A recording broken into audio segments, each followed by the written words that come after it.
Guys, nandito tayo ngayon sa may bukid.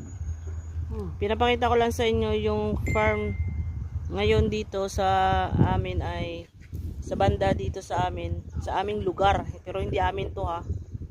Sa kapitbahay lang to ni Ama. Ay palay ang kanilang mga tanim ngayon sa farm. Ayan.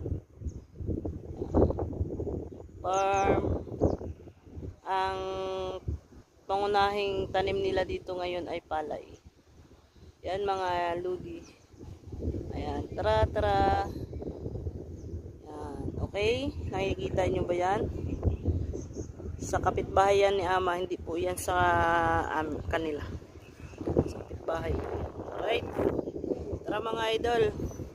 Tara, samahan nyo kami na makita ang farm dito sa Taiwan.